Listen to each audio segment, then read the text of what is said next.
Greetings of love and light. The energy in this room is phenomenal. And I don't know if it's because it's the International or the National Day of the Woman or not, but we are here in full force, and I say it feels good. It feels good. The energy feels really, really high. And people have worked on this project for at least a year. And I'm just proud to be a part of it. I'm glad that I'm in this room. I'm glad that I'm able to share who I am and my ministry that works with women that are broken, that works with women that have been that have gone through domestic violence, that have been part of abuse, that have been a part of sexual abuse, that have been kidnapped victims, that have lost their way, So this is right in keeping with my passion in life. And I would like to bring someone up, Patrina Hughes, who has mentored Lakeisha Key for over 15 years. And she's going to do an exercise that's going to calm us down a little bit, but also elevate the energy. Patrina.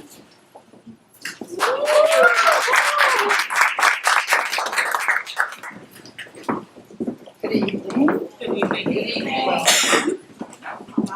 So tonight, we're going to see and hear stories of brave women. But indeed, you should be able to feel something while you're watching it. You may believe that you're having a kinship to one or several of the stories as you watch them. That's because the ties that bind us are far stronger than the ties that separate us. So let me say that again. The ties that bind us, women, are stronger than the ties that separate us. Yes. We have to get that in our minds. We are a force to be reckoned with when we come together. So what I want to do is do a mindfulness exercise, and I know you guys are eager. So, if at all possible, can you put both feet on the floor? So let me tell you what mindfulness is. Mindfulness is just what it states. Being mindful of oneself, where one is, and where one is going means everything. If one isn't aware of where one is, it's hard to plot a course for destination due to not having known where you started. The tenet of mindfulness that we'll concentrate on tonight will be appreciation without judgment. Appreciation without judgment. This is a judgment-free ceremony. So, you just sit your feet flat on the floor. Place your hands on top of your thighs. Now close your eyes. I want you to concentrate on your breath. Don't force or rush it. I want you to practice diaphragmatic breathing. That means filling up your lungs. As you inhale through your nose, exhale through your mouth. Inhale, hold, exhale. Inhale, hold, exhale. When you release, I want you to think about peace. My mind is at peace. My soul is content. My spirit is satisfied, and I'm filled with joy. Inhale through your nose, hold, exhale through your mouth. My mind is at peace. My soul is content. My spirit is satisfied, and I'm filled with joy. Be aware of your limbs, being relaxed, but not heavy. Make note of your mind being clear, but not empty. And now, you're ready.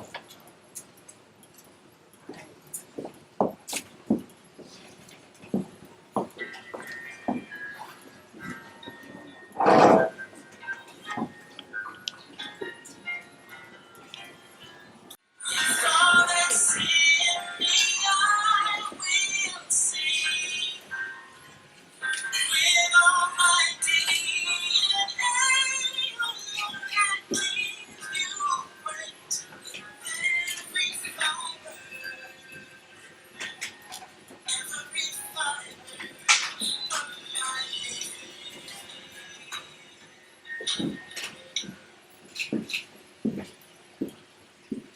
diary,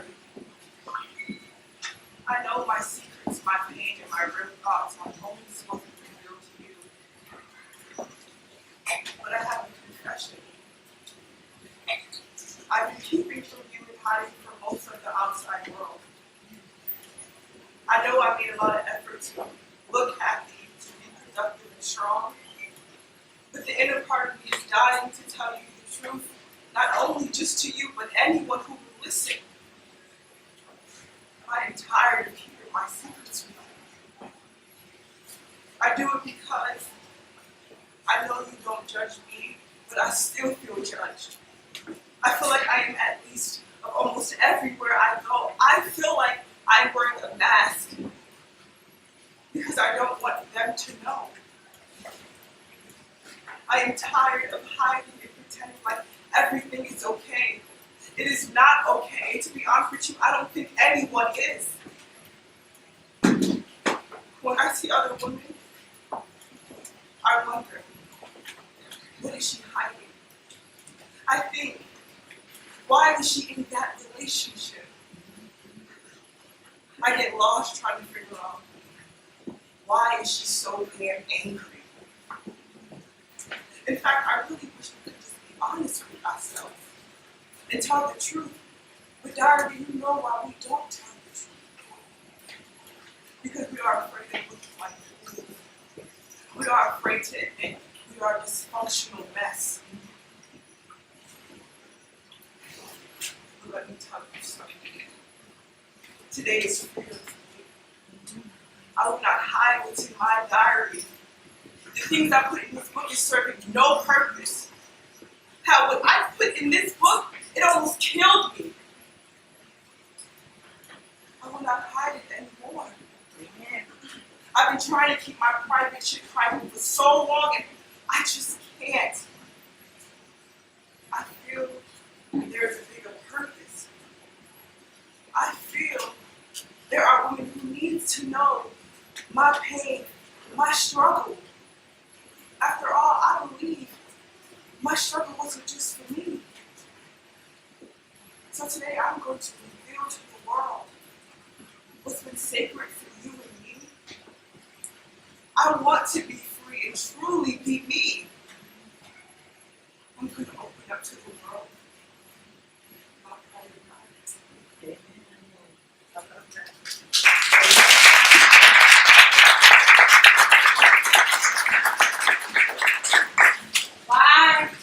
Why are you clapping? This right here, this is hard. I remember countless arguments in which all he did was call me stupid and an idiot. My mind flashes back to the time when I took our daughter to the park. She was about 2 years old, and she loved the sliding board. All of the other kids were climbing to the top of the sliding board and jumping off. I didn't realize my toddler was so entertained by watching all the other kids jump from the top. Before I knew it, my daughter had climbed to the top of the sliding board, and instead of sliding down, she jumped from the top. So there I sat, watching my daughter fall to the ground full of dirt and wood chips from the tallest slide in the park. She cried a little, but I was super nervous. I called my husband first to tell him what happened, and he said to meet him at home so that we could take her to the hospital. I felt sad and afraid. And when we finally got home, I was ambushed with insults and belligerent behavior. He called me a stupid, fat bee and told me that it was my fault for allowing our daughter to fall. Hollering at me, he said he was going to take his baby, find her a new mother. And then he told me to shut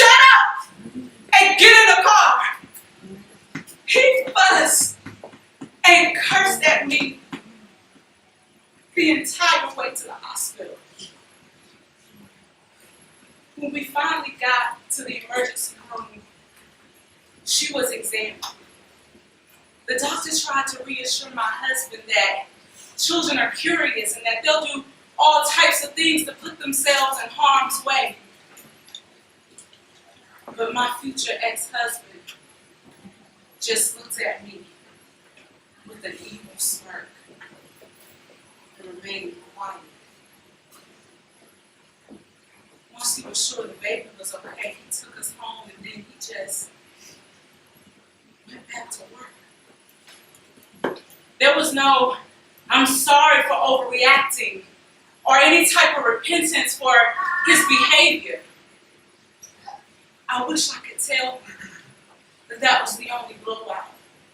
But there were so many that I began feeling remorseful for marrying this man.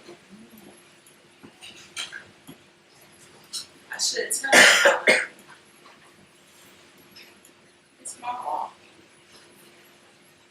I thought because I was a plus-size woman that I would never have a shot or a chance at real love. He was the first man who ever asked me to marry him, and so I said yes. I just didn't want to be alone. This was nothing new for me.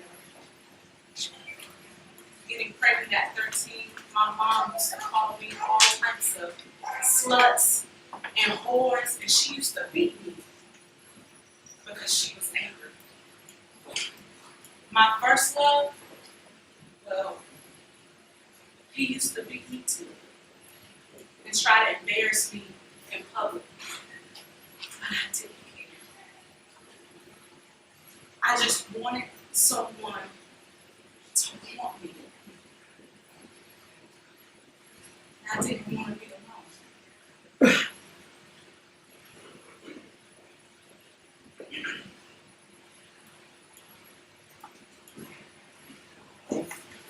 Yeah, girl. I am so sorry to be here. But I have to tell you. My wedding, it was so amazing. My wedding was so amazing. Months after, people would come along and say, your wedding was so bomb. Or they'd say, your wedding was the best wedding I've ever been to in my whole entire life. I was just happy to know that everybody had this time. And our honeymoon, we went to the Western Caribbean. The Western Caribbean! Can you believe that? My husband was so amazing. He would even help me take the braids out of my hair. He was so attentive. We'd even go on date nights on Fridays, and then we'd just go on these long drives and end up anywhere, like Disneyland and Reno. He was the perfect husband, and I never wanted it for anything. About 6 months into things, I started hearing whispers from the church. I got a warning that my own husband was seeing another girl from our choir. One day, I was just minding my own business, and my husband came outside to argue and yell at me outside of church. I was in tears. I really didn't know what to do. And one of the ladies at church, Margaret, she came to me and she said, "Oh, everything's going to be okay, baby. It's just the beginning. You'll work it out." But I knew it just wasn't that easy. Nothing ever's that easy. You wouldn't believe what happened next. There's a lady from our church It was the pastor's wife. And she told me that it was necessary that I have a talk with her again. So I followed her and we go to her house to have dinner. And she tells me the sordid details of what I feared the most. My husband was having an affair with this girl named Stacy. This had been going on for months. And she said that she tried to stop it. That she told Stacy in the beginning to end it. And they didn't. And she never came to tell me. Well, her husband comes home. And he decides to give my husband a call. And next thing I know, there's yelling and quoting scriptures. And then it gets quiet. And he comes back into the room to tell me that my husband wants to end the marriage. He tells me that my husband doesn't want to do this with me anymore.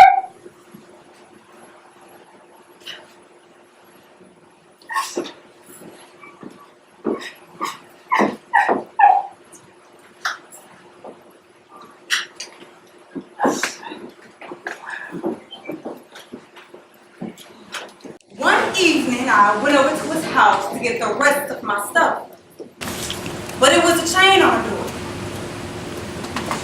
I looked through the crack of the door. A woman sitting on his couch. You know I had to show my behind. I felt like a fool, locked out with a cat. I banged on the door. Do-do-do-do! Just let me in. Just let me get the rest of my stuff and I'll be out your life. That shit can have your sorry behind. The door swung open.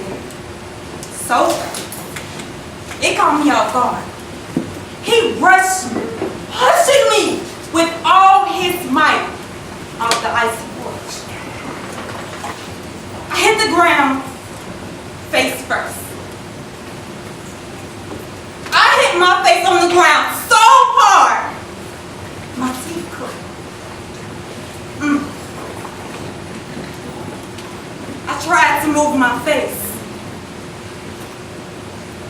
I immediately recognized the horrible metallic taste in my mouth.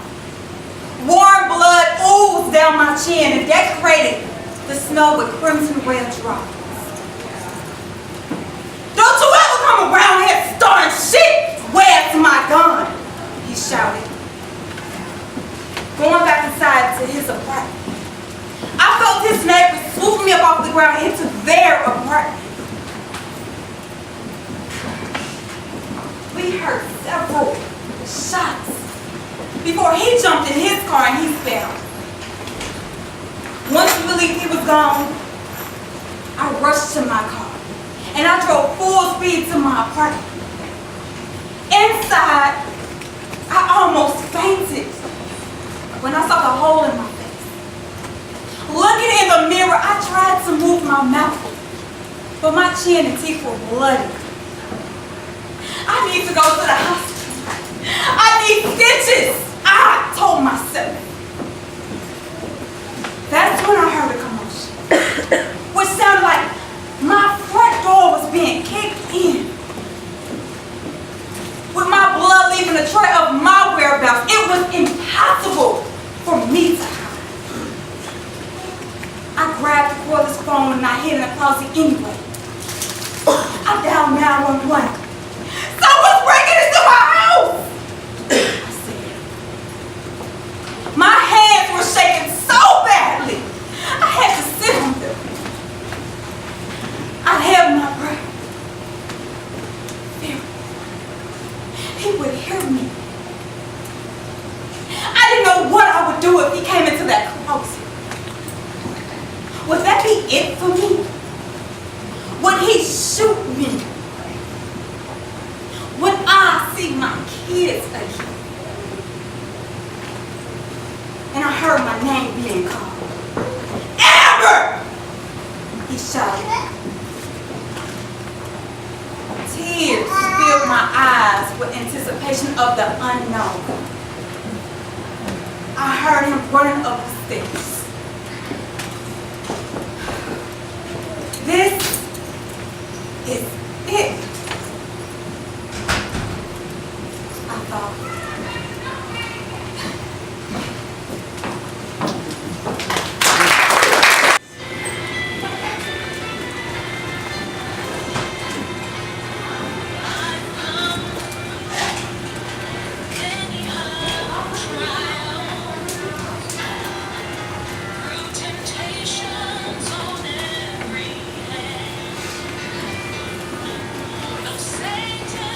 diary. I used to think being brave was climbing in corporate ladder. I thought being brave was opening business. Hell, I thought being brave was being the first to go to college. I'll show you brave. Brave is being a woman. Brave is not killing yourself when you wanted to. Brave is sharing the one thing that makes you different and often ashamed. Brave is accepting all of the flaws and all the hurt, the disappointment and guilt. Brave is laughing instead of crying. That's brave.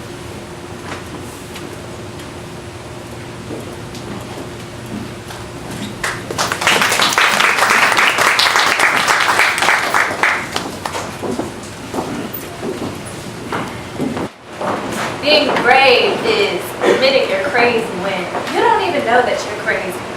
I mean, isn't that what you call people with mental illness? Crazy, right? Look, don't judge me, y'all, but I have several people living inside of me right now. And one of them is talking to me right now. I'm not really sure which one at the moment, but all of my personalities were discovered not too long ago. That's right, I said all of them! Look, I guess it's only fair that I digress yet again to help you understand this crazy thing I call my life now. You need to understand what DID really does to your life. Dissociative identity disorder. It's brought on by trauma as a child. It's not hereditary like other mental health disorders.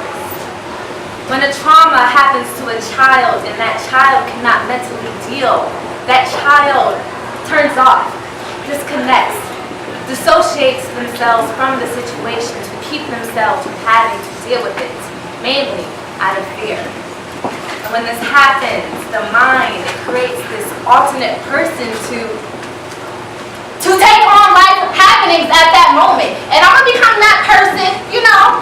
But look, we a little separate, okay? When this happens, the brain understands this as a new defense mechanism. And any trauma that occurs after that causes the same thing to happen. In trauma, you split from the core/main person. Look, y'all, I ain't no therapist, okay? But this is the only way I know how to explain this.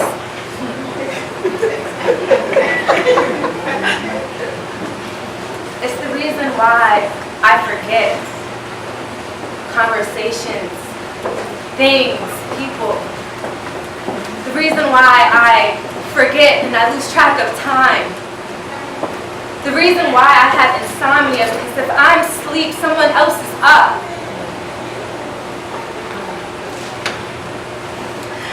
Look now, I done told y'all with my own lips, okay? In your terms, I'm crazy!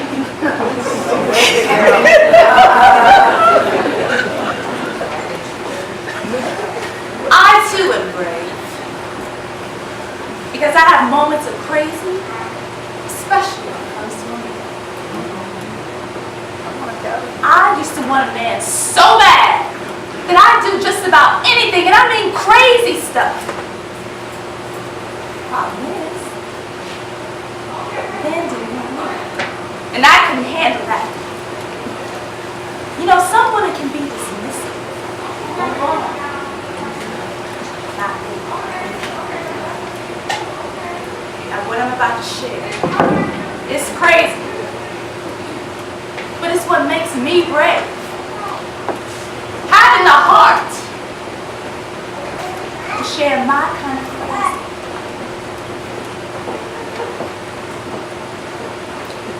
Rush to the hospital after taking some pills.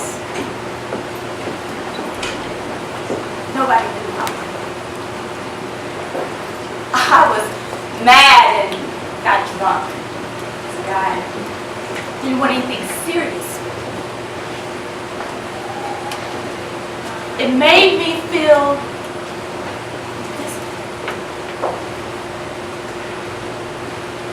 let's just say being rushed to the hospital was the beginning of finding love in all the wrong places.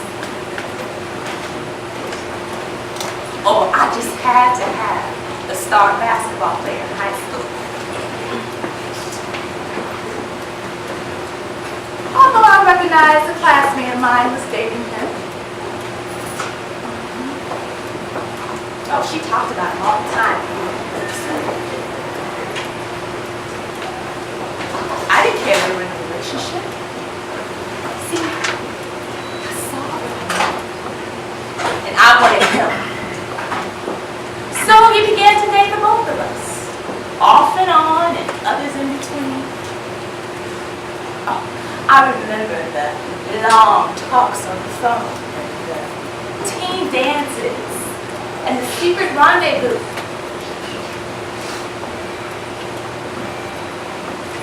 What I don't remember is being in a relationship with him. It was like we were always sneaking around. Never wanted to be seen in public. At least I thought that's how he felt.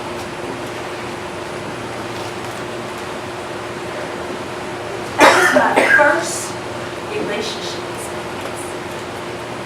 Now all my future experiences will be based on that relationship.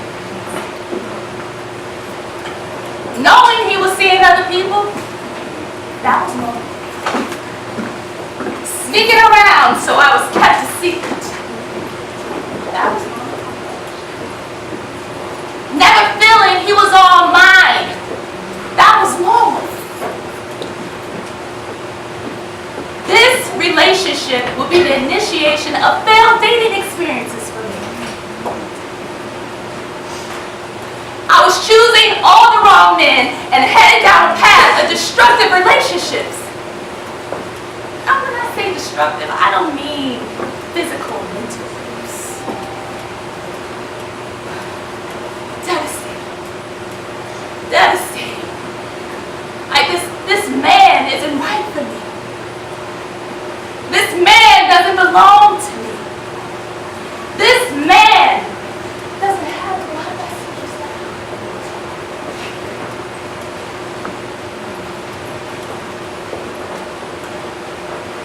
When I went to college, it was all the same thing. I found a guy who just wanted to play. I fell in love. We were never in a committed relationship. He never called me his girl. He never valued me. I was just somebody he could call for booty call.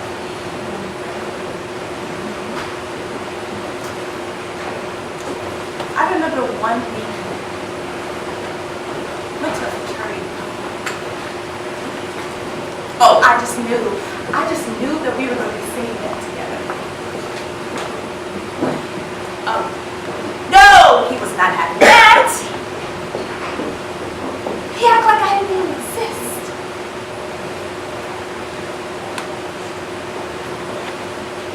So I got drunk and took a bunch of my roommate's pills.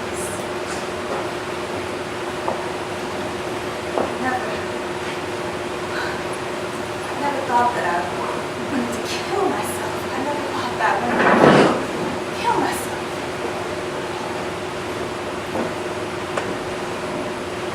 I guess I just wanted attention.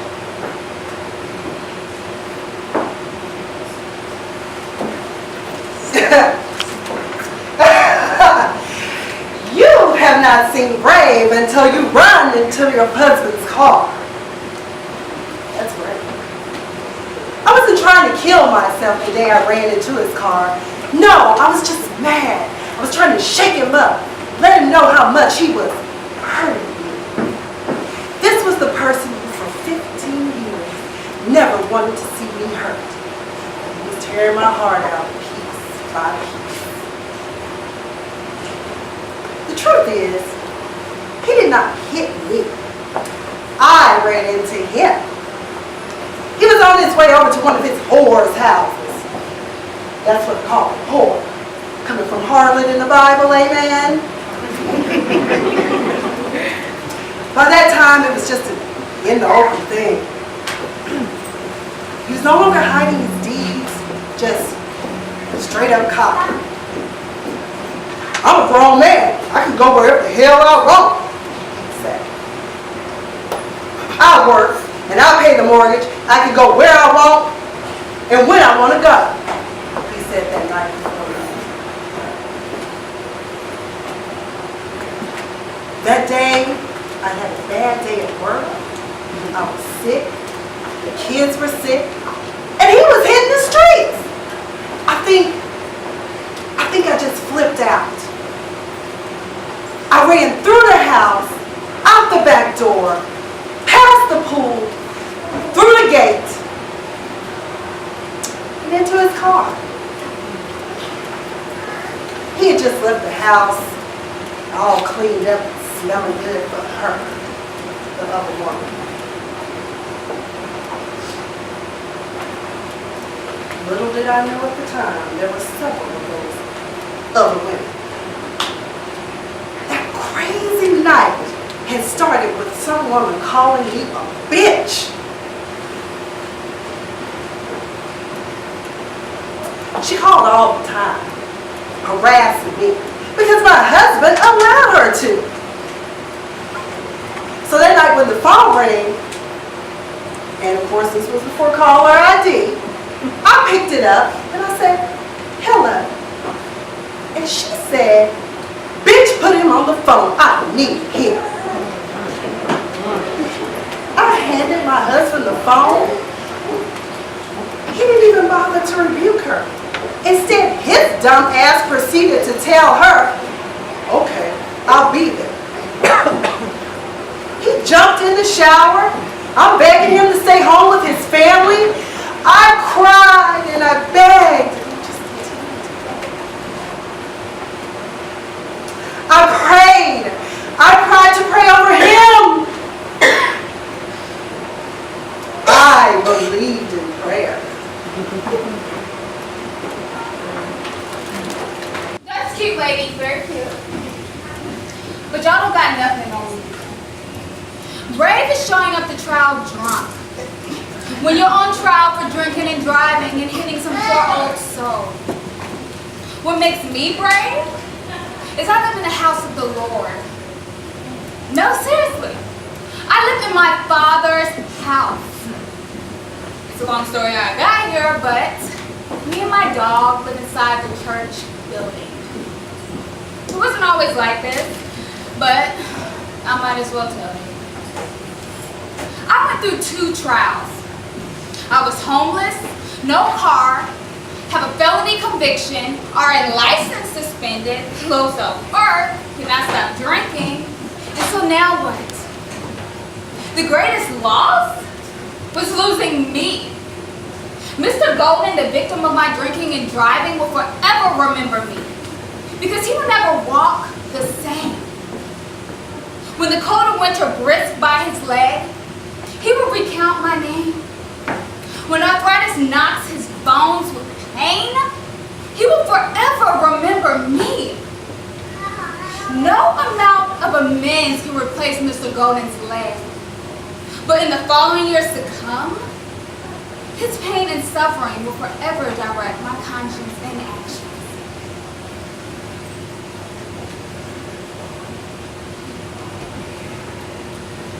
I drank with a purpose following the accident.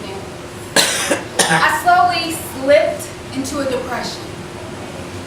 The irony is, alcohol is a depressant. So I was adding a depressant to my depression. It became really hard living with myself, knowing that I truly hurt someone. No longer did I feel secure, no longer did I even feel human. I felt less than and undeserving. I felt alone. Consuming alcohol, lying awake in a darkened place, seemingly void of life.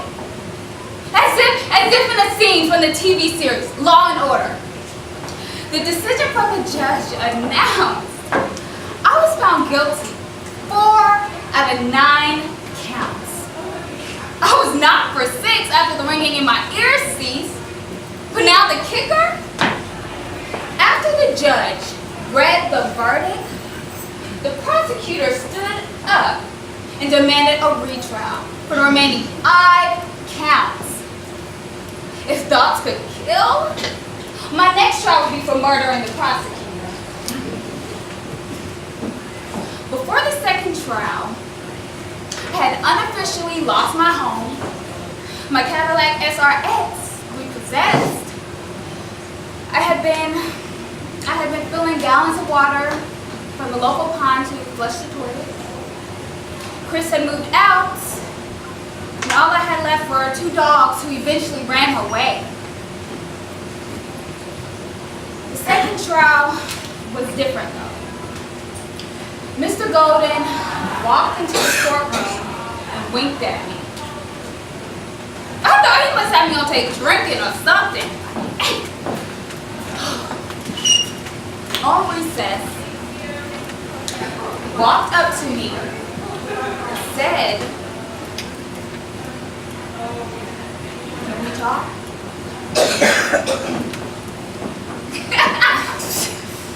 Y'all got me beat. Nah, I'm not crazy. I'm crazy now. I got more time on now.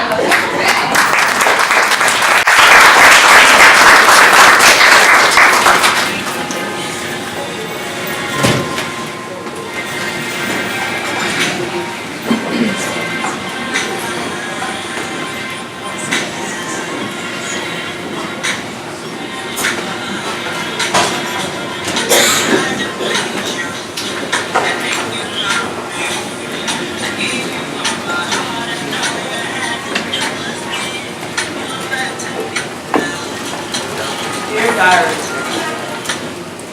I know how it feels to be sitting pretty with heartbroken and feeling like life has been squeezed from you. I feel like, why me? Why me?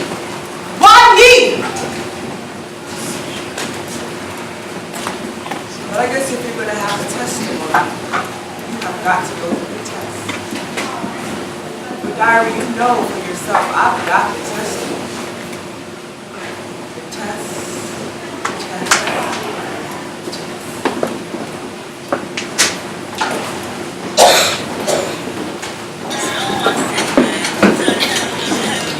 Thought my test was being the first woman at 30 years old to be CEO of a title company in Cleveland, Ohio. I thought my test was getting through college, working in corporate America as a single mother. But now I know the real meaning of the test. When the time had come, after fighting my court case for a year and a half, multiple pretrial conferences, and waiting while the judge, prosecutors, and attorneys conferred to a 3-day trial that resulted in the verdict, guilty. Guilty is all I've heard over and over. Guilty of theft by deception. Guilty of securing writings by deception. And guilty of receiving stolen property for each title and escrow file in question. All of this because some subprime lender's professional witness came in the courtroom with her sunny California tan and flowing blonde locks and clipped her Jimmy Choos all the way to the seat adjacent to the jury, sat and knowingly perjured herself. She swore under oath that no mortgage company would ever allow its buyers to use a down payment assistance program to purchase homes. She was the only witness to testify against me as president of my company. But that's all it took. Before I knew it, I was serving time for a crime that I didn't commit. More importantly, a crime that didn't even exist. Adjusting to life by far. I was eating, sleeping, showering, existing next to real criminals, murderers, rapists, and pedophiles. And all I could think about is, how can I get out of here? I just wanted the life back that I had before January 4th, 2007. But that life is long gone. And time doesn't stop for anybody. 2022 days. That's how long that I was inmate, number WO 73139. I never thought the day would come when I'd be set free. I mean, I knew it existed, but its tangibility seemed unimaginable. And what was more frightening was, what would I do when I was free? How would I be perceived now?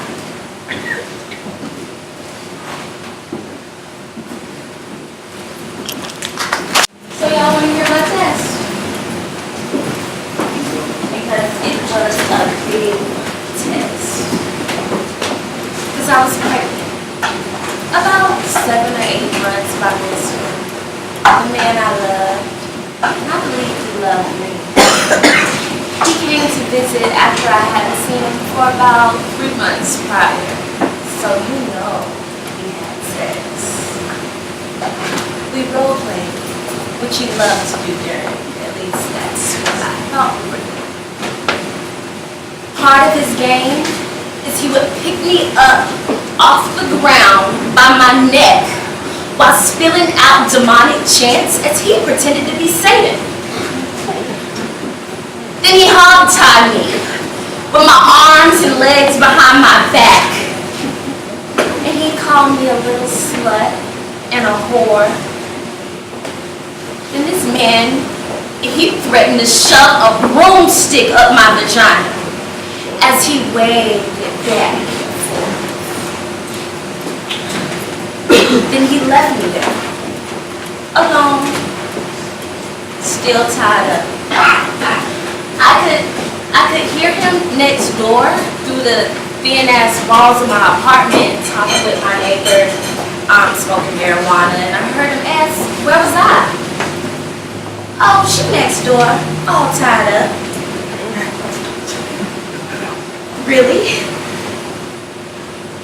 I was in my home, alone, in agonizing pain, pregnant, tied up for about 2 hours. It was at this point I realized I'm the woman. I'm that woman that I had been talking about, the woman in the abusive relationship. Yeah, that's me. I'm her.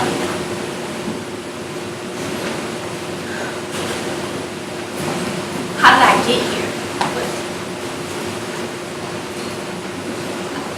I think maybe he was upset about my job, but I mean it was just that, a job, a way in which I made money, a legal hustle. I got into the adult entertainment industry. Yes, I was a porn star for about 2 years before I even met Mr. I loved doing scenes with women. I liked women. It was easy. When I met him,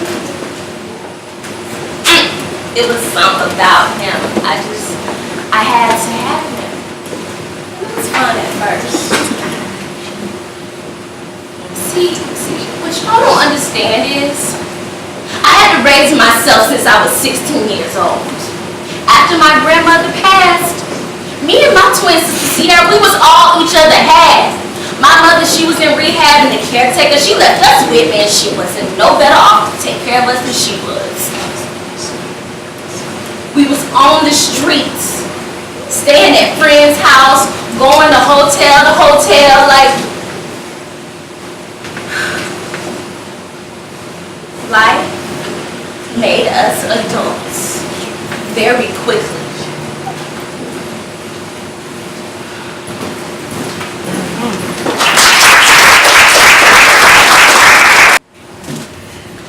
My test came when I was only 14 years old, and in search of the closest feeling of love I could find. My mother never gave me any affection.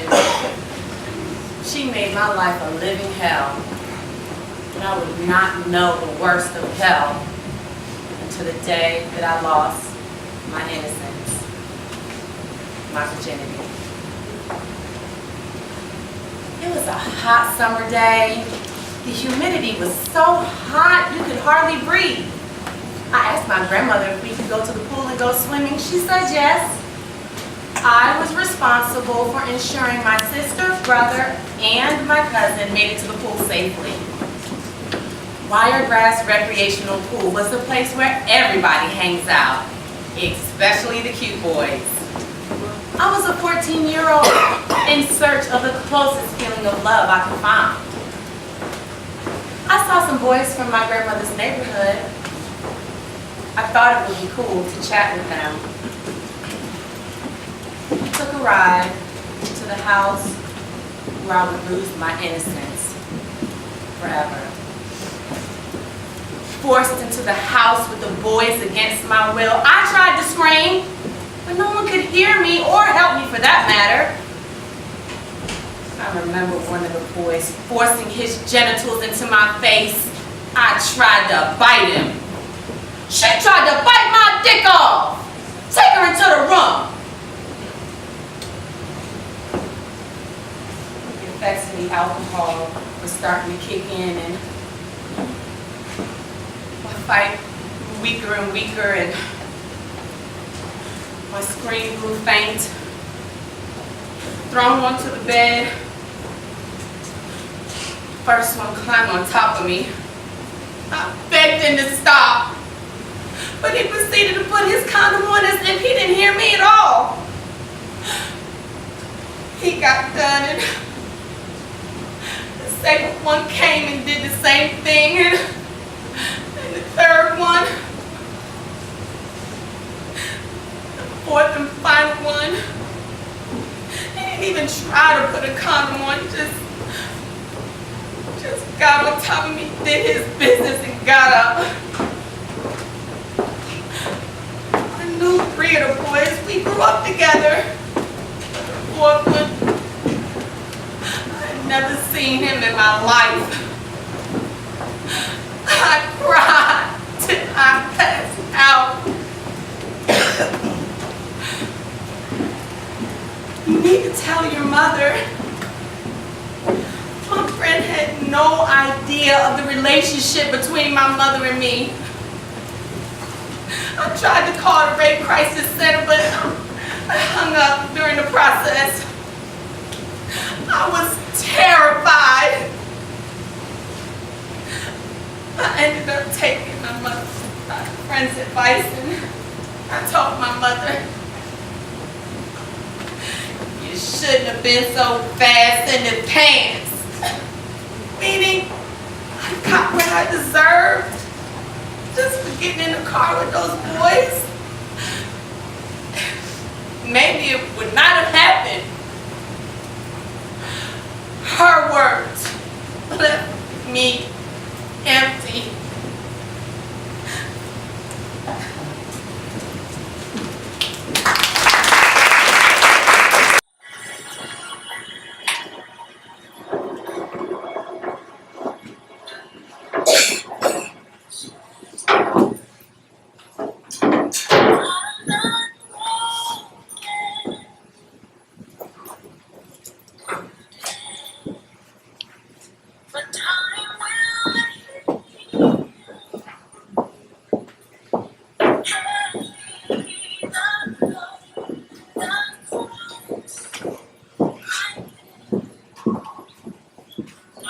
Dear diary,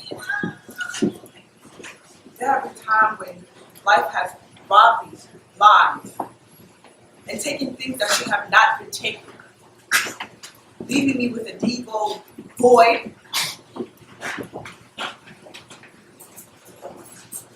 first thing when it was said, they said that all things, everything happens for a reason. And everything is going to turn out together. It doesn't ever get better.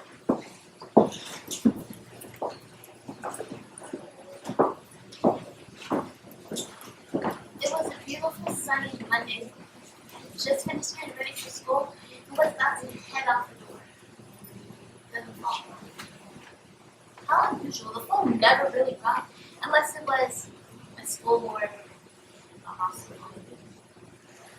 My dad answered the phone. Hello, yes, this is Sir Wilson Spades, her husband. Then he dropped the phone and hollered. A holler so loud, curly, and it symbolized deep, dark pain. A holler I've never heard from any man in my life. He kept screaming, "No, not my Sherry!" Then he ran to me. By the time he got to me, I was already in a couple of tears. I already knew. I just knew. Tommy, was gone. When I got through, the doctors kept coming in and checking her vitals, asking so many questions. Something just didn't sit right with him. He was pacing up and down the room so anxiously. Then she got sick. So sick that they asked us to leave. And just made me come back to Mom because she knew. I begged my dad to just stay a little longer. But he insisted that we go home because we have to do it. Once we left the hospital room, I thought I'd go to my mom. That feeling, it still gives me goosebumps till this day. My mama's gone. So is my dad. The next couple of weeks, they seem to move by so fast. I can't remember any of it. But I do remember I know my dad. He lost his mom. He got heavily medicated. He got sent to the hospital, which left me and my siblings moving to the north and the north to the south. And during all of this, we're planning my mother's funeral.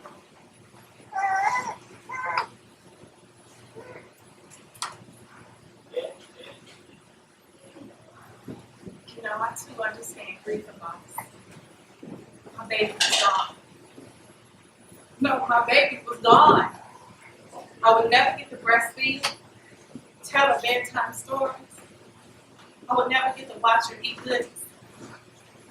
Speaking of goodies, I remember 11 days before her surgery, I would whisper in her ear and tell her about all the goodies that we would eat together. It was the cutest thing. She never opened her eyes, but she would lick her lips every time I mentioned the word goodies. It was so cute. And then my husband, he's very sweet, fine, but crazy. He would always tease me and say, she's gonna be greedy just like her mother. But in that moment, when he used to tease me about that, I thought, now what am I gonna do with all of this breast milk that I have stored up? I need to throw it away, I guess. You know, I had a baby shower. This is Hunter. Hunter Kamara Phillips is her name. I had a baby shower. It was a room about this size, and she was already popular, 11 days old. She had gifts that lined this room. My favorite gift, though, my best friend gave me it was a pink and leopard bathrobe. I couldn't wait to bring her home. I had one to match, but that day never came. 11 days old, my baby was dead. How could this be? My baby was 7 pounds and 2 ounces. My baby shouldn't have been there. I carried this baby for 8 months. How could my baby be dead? And then I was supposed to sit with the funeral director and plan my baby's funeral. Kevin, my husband, he would try to hold me, and I cried the ugliest cry. And I know for 6 months I couldn't get the vision out of my head. Have you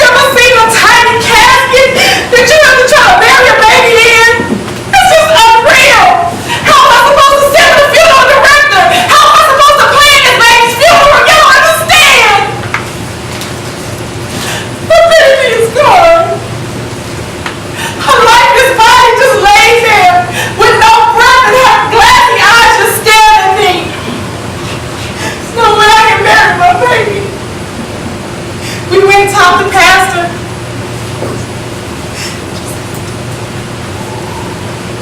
Just couldn't do it. My baby was gone. My baby was gone. He was gone. He was gone.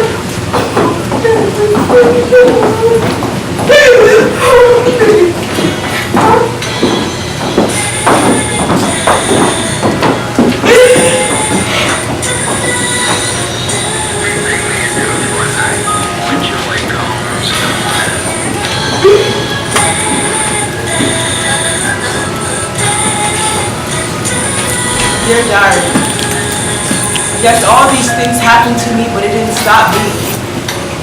It stagnated me and made me reach deep inside and find meaning for myself.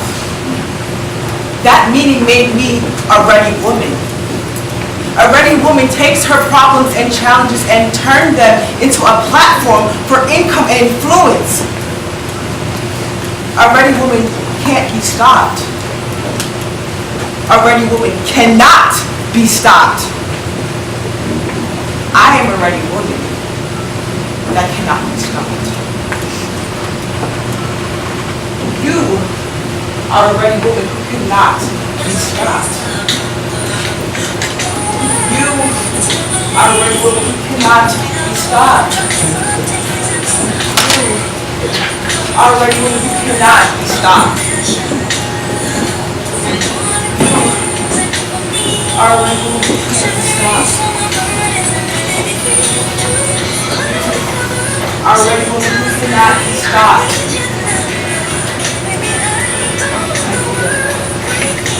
You are a ready woman who can't be stopped. You are a ready woman who cannot be stopped. You are a ready woman who can't be stopped. You are a ready woman who cannot be stopped. You are a ready woman who can't be stopped. You are a ready woman who cannot be stopped. Let's forget about you. You are a ready woman who can't be stopped. I see you. You are a ready woman who cannot be stopped.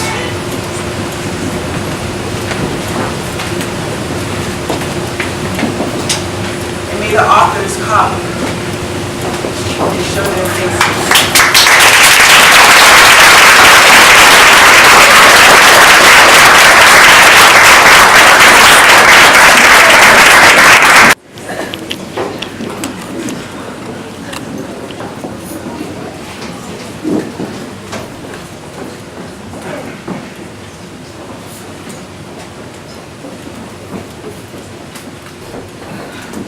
I know I don't look like what I've been through.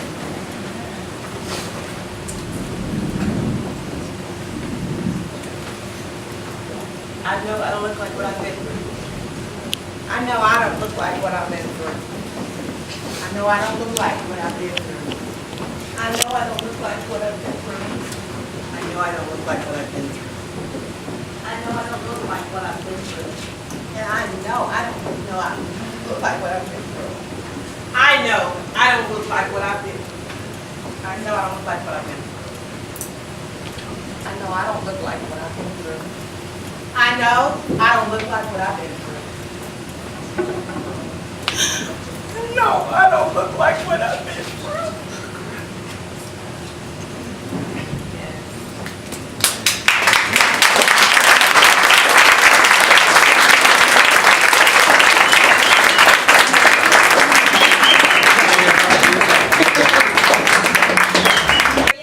And I am a ready woman. All right now. My name is Leslie Holland. I'm from Los Angeles, California, and I am a ready woman. Yes, ma'am. Kimberly Brown. I'm from Jersey, Jersey City, New Jersey. And I'm always a ready woman. My name is Marla Folks, and I am from Baltimore, Maryland, and I am a ready woman. My name is Latanya Spears, and I am from Newport, Rhode Island, and I am a ready woman. My name is Sarita Lindsay. I'm from Columbus, Columbus, Ohio, and I too am a ready woman. I am Dr. Carla Lindsay. I'm from Kentucky, but live here in Atlanta, and I am a ready woman. My name is Angela Thompson from Jacksonville, Florida, and I am a ready woman. My name is Sharonda Granberry. I'm from Dothan, Alabama, and I am a ready woman. And I am Nikisha Michelle, your visionary.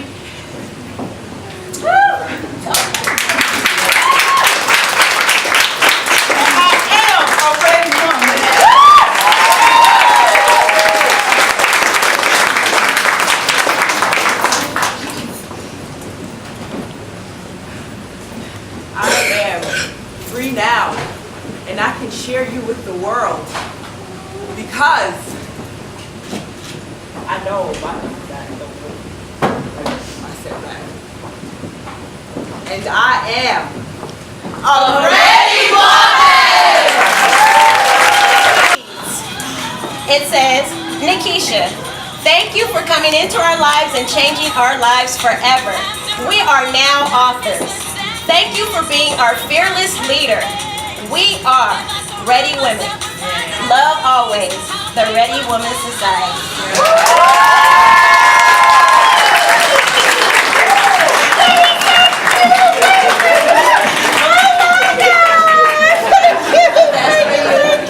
And then we have one more gift for our marketing guru.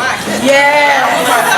Oh my God. Who just held it down for us and came through it. Yes. And just took over. Yes. Our girl Amber. Yes.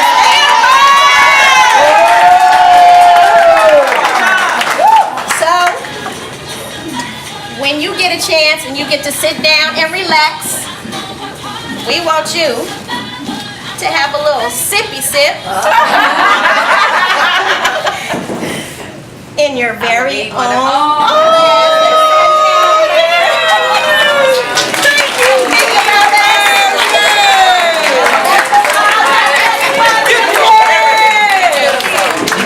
Such an awesome team. Awesome team. God, it was awesome. You good? Okay. Thank you. I love y'all. That ready woman love. Okay. Of our stories, because when you become ashamed of who you are, it's like you're cutting off your arm. It's like you don't respect your arm. Your story makes your success. I'm a dating coach because of all the crap I went through love and relationship, yes? So that's why we have to learn. In order to be a whole woman, you have to take all of you and not be afraid of that. So if you can respect me and my success, that means you got to take all of me and respect my struggle and my story. And that's what Diary of a Ready. These women had to be bold and share a part of their lives that most of us would have judged. But now we feel like we're sisters because you don't take what hurt you and die over it. You take it and you allow it to build your life from it. Yes? So let me introduce these wonderful actresses that had the hard job of portraying these very intimate parts. So, who do we have?